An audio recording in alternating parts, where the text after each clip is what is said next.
Di sebuah desa kecil yang terletak di kaki gunung, terdapat sebuah danau yang dikenal sebagai Telaga Warna. Danau ini bukanlah danau biasa. Airnya selalu berkilauan dengan warna-warni yang memukau, seolah memantulkan cahaya pelangi. Namun, di balik keindahannya, Telaga Warna menyimpan misteri yang membuat warga desa segan dan takut. Mereka percaya bahwa danau ini adalah tempat keramat, dijaga oleh roh-roh yang tidak boleh diganggu. Di tengah desa itu, hiduplah seorang gadis berusia 17 tahun bernama Rara.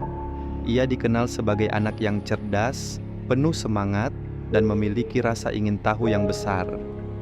Rara tinggal bersama ibunya, seorang penenun ulung, dan ayahnya yang telah meninggal saat ia masih kecil. Meski hidup sederhana, Rara selalu bersemangat mengeksplorasi hal-hal baru, terutama tentang legenda dan cerita rakyat yang sering diceritakan oleh para tetua desa. Suatu pagi, Rara berjalan menyusuri jalan setapak menuju Telaga Warna. Ia membawa buku catatan kecil yang selalu ia bawa untuk menuliskan hal-hal menarik yang ia temui. Udara pagi yang sejuk dan sinar matahari yang menyinari permukaan danau membuatnya terpesona. Namun, saat ia mendekat, ia merasakan sesuatu yang aneh, seperti ada yang mengawasinya dari balik pepohonan. "Rara, apa kau sudah lupa pesan ibumu? Jangan terlalu dekat dengan Telaga Warna," teriak Kakang Gali, seorang pemuda berusia 20 tahun yang dikenal sebagai sosok bijaksana dan sering membantu warga desa. Kakang Gali adalah teman kecil Rara, dan meski usianya lebih tua, ia selalu memperlakukan Rara dengan hormat. Rara menoleh dan tersenyum. "Ah, Kakang Gali, aku hanya ingin melihat dari dekat. Danau ini begitu indah, tapi kenapa semua orang takut mendekatinya?" Kakang Gali menghela napas. Telaga Warna bukan sekadar danau, Rara.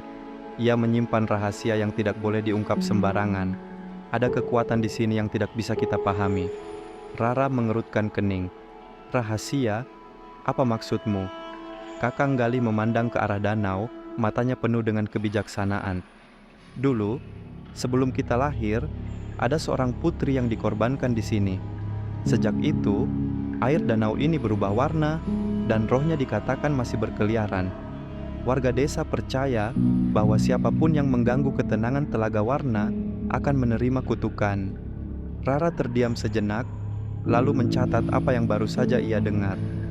"Tapi, Kakang Gali, bukankah kita harus mencari tahu kebenarannya? Bagaimana jika semua ini hanya mitos yang dibuat untuk menakut-nakuti kita?" Kakang Gali tersenyum kecil. "Kau memang selalu penasaran, Rara. Tapi ingat, ada hal-hal yang lebih baik dibiarkan sebagai misteri. Jangan sampai rasa ingin tahumu membawamu ke dalam bahaya." Rara mengangguk, tetapi di dalam hatinya, rasa penasarannya justru semakin membara.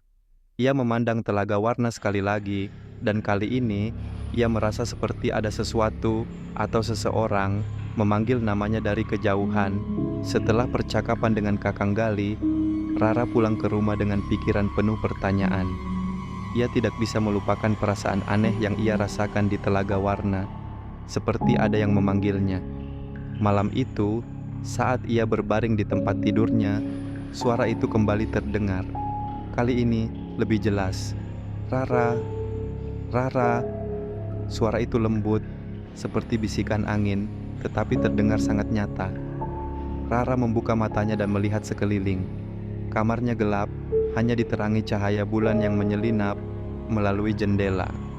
Ia mencoba meyakinkan diri bahwa itu hanya imajinasinya, tetapi bisikan itu terus mengganggunya. Keesokan harinya, Rara memutuskan untuk kembali ke Telaga Warna. Kali ini, ia tidak memberitahu siapapun, termasuk Kakang Gali. Ia ingin menyelidiki sendiri apa yang sebenarnya terjadi. Saat ia tiba di tepi danau, ia melihat sesuatu yang aneh.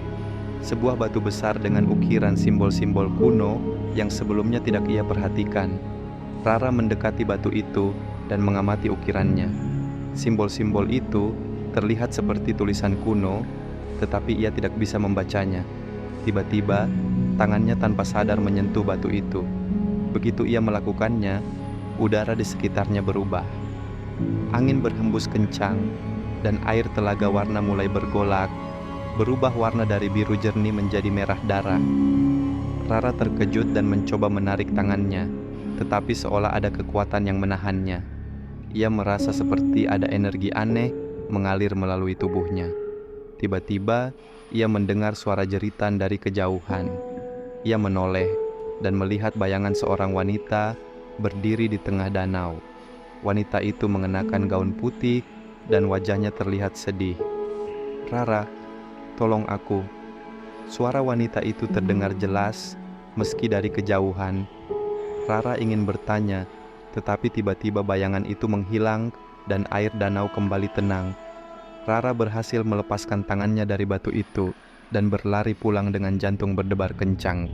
Sesampainya di rumah, Rara menemukan Kakang Gali sedang menunggunya. Wajahnya terlihat serius. "Rara, kemana saja kau? Ibumu khawatir," kata Kakang Gali. Rara masih terengah-engah. Aku ke Telaga Warna lagi. Ada sesuatu yang aneh, Kakang Gali. Aku melihat seorang wanita di tengah danau." Kakang Gali mengerutkan kening. "Apa kau yakin? Mungkin itu hanya bayangan atau ilusi." "Tidak, aku yakin. Dia memanggil namaku, meminta tolong," jawab Rara. Suaranya gemetar. Kakang Gali terdiam sejenak lalu menarik napas panjang. "Rara, mungkin ini tanda bahwa kau harus berhenti mencari tahu tentang Telaga Warna. Ada hal-hal yang lebih baik tidak kita ketahui." Tapi Rara tidak bisa menerima itu. "Aku tidak bisa, Kakang Gali. Aku merasa ada sesuatu yang menghubungkanku dengan tempat ini. Aku harus mencari tahu kebenarannya." Kakang Gali memandang Rara dengan tatapan khawatir. "Jika kau bersikeras, setidaknya biarkan aku menemanimu. Telaga Warna bukan tempat yang aman untuk dijelajahi sendirian." Rara mengangguk, meski di dalam hatinya, ia merasa bahwa ini hanya awal dari petualangan yang lebih besar. Malam setelah kejadian di Telaga Warna, Rara mengalami mimpi buruk. Dalam mimpinya, ia berdiri di tepi danau yang gelap. Langit dipenuhi awan hitam, dan angin berhembus kencang. Tiba-tiba, ia melihat seorang wanita berbaju putih muncul dari air. Wanita itu memiliki wajah yang cantik, tetapi penuh kesedihan. Matanya berlinang air mata. "Rara, kau harus membantu aku," bisik wanita itu. "Siapa kau? Apa yang terjadi padamu?" tanya Rara, merasa jantungnya berdebar kencang. "Aku adalah Putri Anjani. Ayahku mengorbankanku untuk kekayaan dan kekuasaan. Rohku terperangkap di sini, dan hanya kau yang bisa membebaskanku." Sebelum Rara bisa bertanya lebih lanjut, mimpi itu berakhir. Ia terbangun dengan keringat dingin dan napas terengah-engah. Ia segera menyalakan lilin dan mencatat semua yang ia ingat dari mimpinya. Ia tahu ini bukan sekadar mimpi biasa. Ini adalah pesan. Keesokan paginya, Rara pergi menemui Kakang Gali. Ia menceritakan mimpinya dengan detail, tetapi Kakang Gali terlihat semakin khawatir. "Rara, ini sudah terlalu jauh. Kau tidak boleh terlibat dalam hal-hal seperti ini. Ini berbahaya," kata Kakang Gali dengan suara tegas. "Tapi dia meminta tolong, Kakang Gali. Aku tidak bisa mengabaikannya," protes Rara. Kakang Gali menghela napas. "Aku mengerti perasaanmu, tapi kau harus berpikir dengan kepala dingin. Kita tidak tahu apa yang sebenarnya terjadi di Telaga Warna. Bisa saja ini jebakan." Rara terdiam sejenak lalu berkata, "Kalau begitu, mari kita cari tahu bersama. Kau selalu bilang kita harus melindungi desa ini. Bagaimana jika kutukan Telaga Warna adalah ancaman nyata bagi kita semua?" Kakang Gali memandang Rara dengan tatapan serius. Ia tahu Rara tidak akan menyerah. Akhirnya, ia mengangguk perlahan. "Baiklah, tapi kita harus berhati-hati. Dan kau harus berjanji untuk mendengarkan apapun yang aku katakan." Rara tersenyum lega. "Aku janji." Rara dan Kakang Gali memutuskan untuk menemui Mbah Drono, tetua desa yang dikenal sebagai orang paling bijaksana dan mengetahui banyak cerita tentang Telaga Warna. Mereka berjalan ke rumah Mbah Drono yang terletak di pinggir hutan. Saat mereka tiba, Mbah Drono sedang duduk di beranda rumahnya, menikmati secangkir teh. Ia terkejut melihat Rara dan Kakang Gali datang. "Ada apa, anak-anak? Kenapa wajah kalian terlihat serius?" tanya Mbah Drono. Rara segera menceritakan semua yang ia alami, dari bisikan di Telaga Warna hingga mimpinya tentang Putri Anjani. Mbah Drono mendengarkan dengan seksama, wajahnya semakin berkerut seiring dengan cerita Rara. Setelah Rara selesai, Mbah Drono menghela napas panjang. "Aku sudah lama menunggu seseorang seperti kamu, Rara. Putri Anjani memang ada, dan kisahnya adalah tragedi yang tidak boleh dilupakan." Mbah Drono mulai bercerita. Dulu, sebelum desa ini ada, Telaga Warna adalah bagian dari kerajaan yang makmur. Raja yang memerintah saat itu adalah ayah dari Putri Anjani. Namun, sang raja terkenal serakah. Ia menginginkan kekayaan dan kekuasaan yang lebih besar. Suatu hari, seorang dukun datang dan menawarkan ritual untuk memperoleh kekuatan tak terbatas. Tapi, ritual itu membutuhkan pengorbanan nyawa putri raja sendiri.